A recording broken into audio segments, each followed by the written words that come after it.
Olá pessoal, bem-vindo ao Oráculo de Anubis.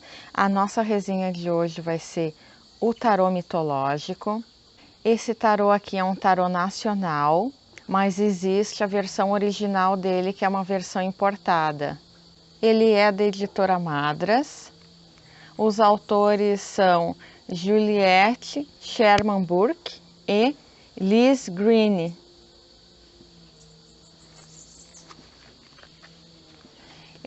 A caixinha vou mostrar para vocês primeiro o verso. Essa caixinha aqui, ela é bem frágil, como a maioria, né, das caixas de tarô nacionais, infelizmente, né, a qualidade é mais baixa que os tarôs importados. Ele abre aqui pelo lado. Tem que ter bastante cuidado para não rasgar, porque ele é bem frágil mesmo. Nesse kit aqui vem o livro.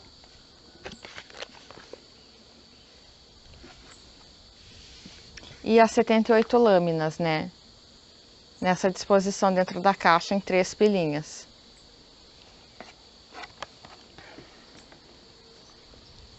Esse livro aqui, ele tem 254 páginas.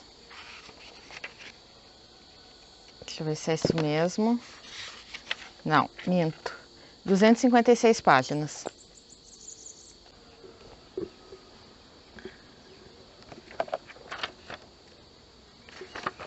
Essa edição aqui, ela é de 2020 e o título original do livro é The Mythic Tarot, por Edson Said, de 1986, a versão original internacional. Antes de eu continuar com o livro, eu queria agradecer um grande amigo meu pelo presente. Deixo o meu grande abraço aí para o Márcio. Na introdução sobre as origens das cartas de tarô, diz o seguinte, que as origens da carta de tarô, quem primeiro as idealizou, onde, com que objetivo permanecem vagas e duvidosas, apesar dos inúmeros livros e artigos que tentaram desvendar o mistério que envolve tais cartas. Evidência sugere que em meados do século XV, época em que os estudiosos acreditavam que as cartas apareceram pela primeira vez, elas eram disponíveis a qualquer pessoa que pudesse adquiri-las e quisesse dedicar-se à sua compreensão e ao seu uso. Em relação às origens do tarô, em evidência comprovada, os primeiros baralhos de tarô, aqueles que incluem tanto os 4 naipes do baralho quanto as estranhas imagens conhecidas como arcanos maiores, surgiram durante a segunda metade do século XV e foram pintados na Itália. Existem 2 desses baralhos, um deles é conhecido como baralho de Carlos VI e o outro como baralho de Visconti Sforza. As autoras nos dizem que as imagens dos deuses gregos que aparecem em pinturas como aquelas de Botticelli e a dos primeiros baralhos de tarô não são meros ressurgimentos de veneração pagã. Elas também nos falam que a era da iluminação, que introduziu a visão científica e aparentemente colocou fim aos absurdos místicos dos séculos anteriores, as cartas de tarô foram relegadas à vida sombria dos ocultistas do século XVIII e XIX. As cartas foram progressivamente manipuladas e mudadas de acordo com as crenças espirituais particulares do grupo ou da ordem que as possuísse. Portanto, as atuais cartas de tarô são interessantes mesclas influenciadas desde o pensamento cabalístico até as lendas arturianas e das práticas mágicas atuais até o simbolismo Rosa Cruz. No capítulo O Tarô Mitológico, as autoras nos mencionam que tentaram restaurar alguma de sua simplicidade original e da sua acessibilidade às cartas de tarô, redesenhando o baralho de acordo com as imagens dos deuses gregos, tão caros aos artistas e autores da Renascença e que agregaram os fundamentos culturais da vida ocidental. Assim, tanto nas cartas como neste livro, aderiram aos tradicionais significados das cartas, ao mesmo tempo ressuscitando os velhos deuses enterrados sobre séculos de refinamento. A palavra mito pode também implicar um esquema ou um plano, e é justamente esse significado que devemos considerar ou visualizarmos as cartas de tarô. O mito retrata padrões, arquétipos da vida humana, por meio de figuras e história. O mito grego é uma imaginativa descrição, sofisticada e eternamente viva do que somos feitos. A ligação entre os acontecimentos cotidianos e as imagens das cartas de tarô não acontecem porque as cartas são mágicas, mas porque há um significado associado.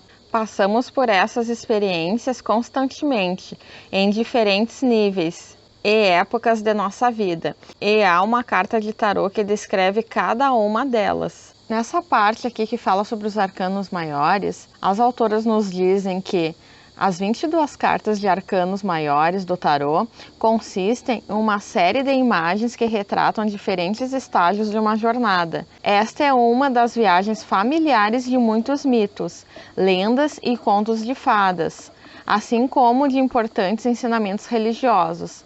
Trata-se da jornada da vida de cada ser humano, desde seu nascimento, passando pela infância e o poder e a influência dos pais, a adolescência com seus amores, conflitos e contestações, a maturidade com suas experiências cotidianas e os desafios éticos e morais, perdas e crises, desespero, transformação e o despertar de novas esperanças para eventualmente alcançar e realizar um objetivo, que por sua vez leva a outra jornada.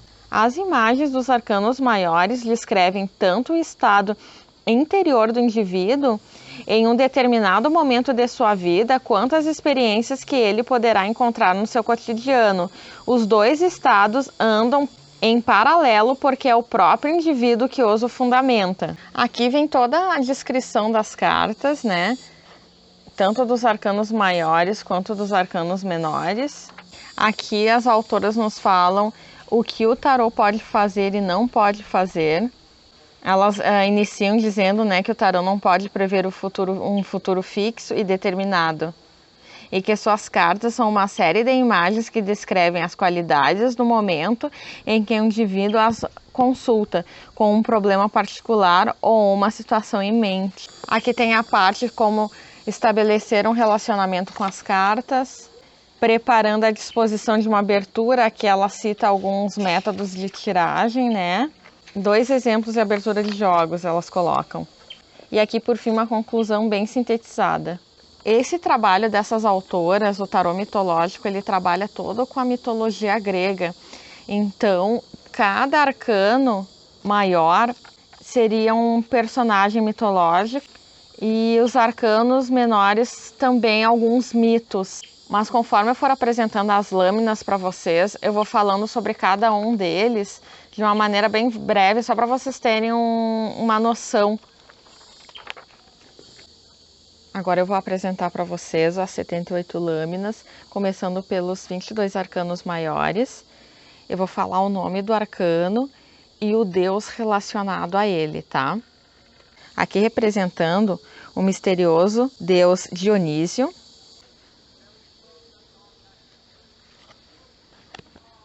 O mago, sendo representado pelo deus Hermes, guia dos viajantes.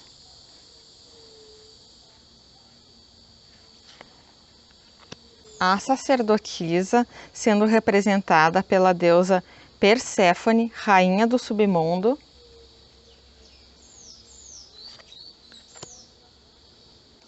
A imperatriz, sendo representada pela deusa Deméter, mãe da terra. O imperador, sendo representado pelo grande deus Zeus, rei dos deuses.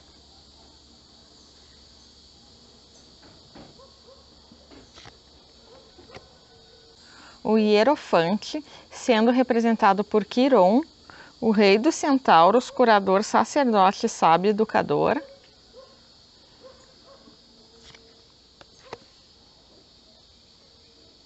Os enamorados, sendo representado pelo príncipe Paris, Hera, Afrodite e Atena.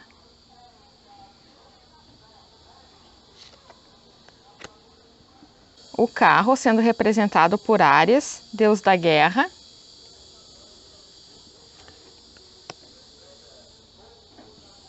A força, sendo representado pelo grande guerreiro Hércules. O eremita, sendo representado pelo deus Cronos.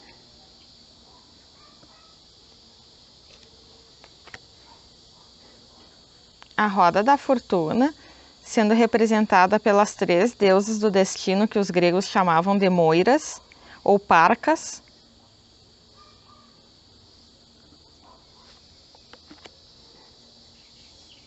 A justiça, sendo representada pela deusa Atena, deusa da justiça.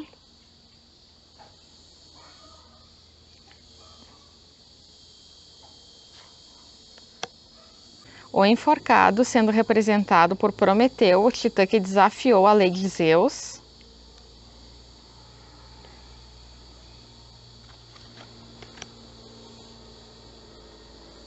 A morte, sendo representada por Hades, o deus sombrio e senhor do submundo.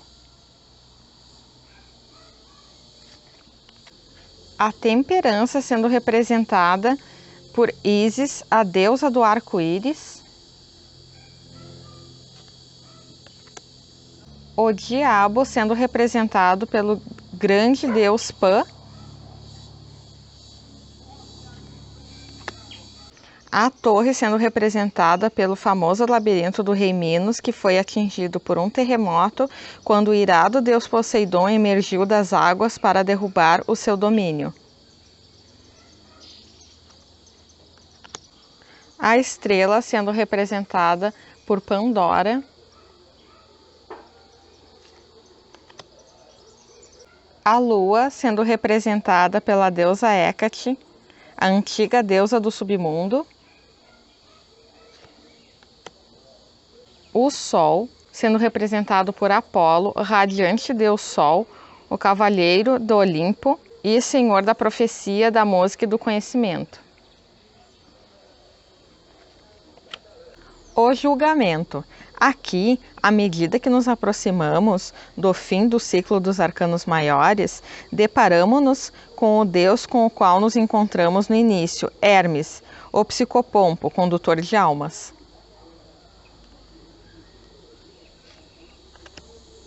O mundo. Aqui encontramos Hermafrodito, que na mitologia era filho de Hermes e de Afrodite.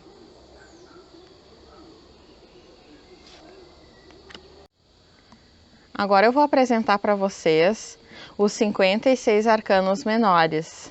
Sobre os arcanos menores, os antigos filósofos declaravam que esses 4 elementos estão em nós, em um sentido interior.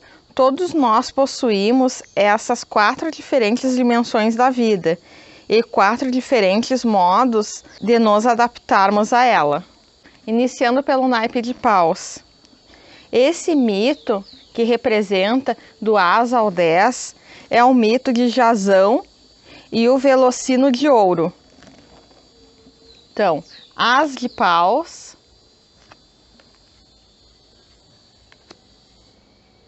2 de paus, 3 de paus, 4 de paus, 5 de paus, 6 de paus, 7 de paus, 8 de paus, 9 de paus e 10 de paus. Na parte da corte de paus, o pajem está representado por Friso, o cavaleiro está representado por Belerofonte,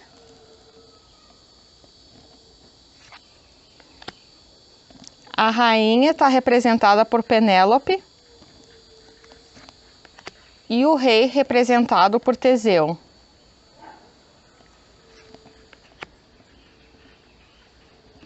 O naipe de copas do As ao 10 será representado pelo mito de Eros e Psique. As de copas, 2 de copas, 3 de copas, 4 de copas, 5 de copas, 6 de copas, 7 de copas, 8 de copas, 9 de copas e 10 de copas. Na parte da corte de copas, o pajem fica representado por Narciso, o cavaleiro fica representado por Perseu, a rainha representada pela Helena de Troia e o rei representado por Orfeu. O naipe de paus vai ser representado pelo mito de Orestes e a maldição da casa de Atreu, do As ao 10. As de espadas,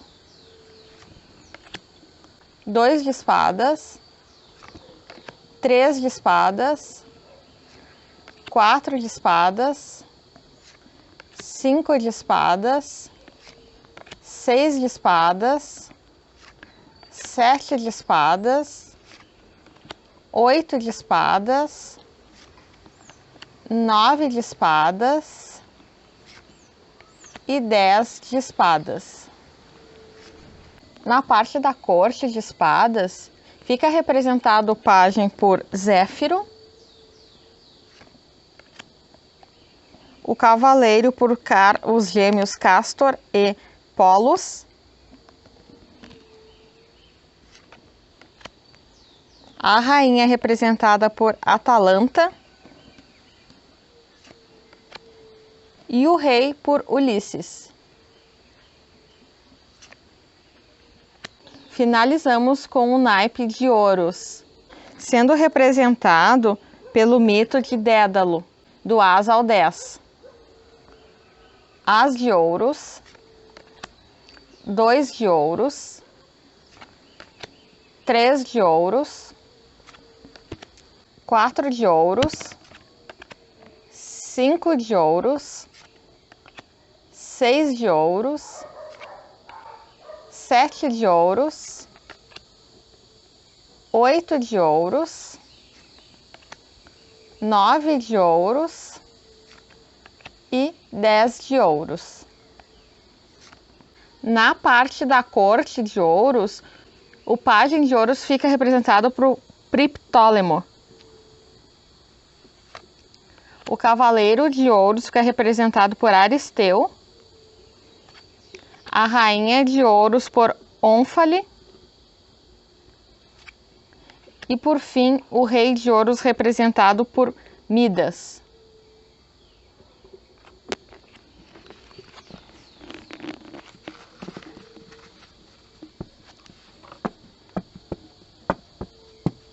O verso das cartas.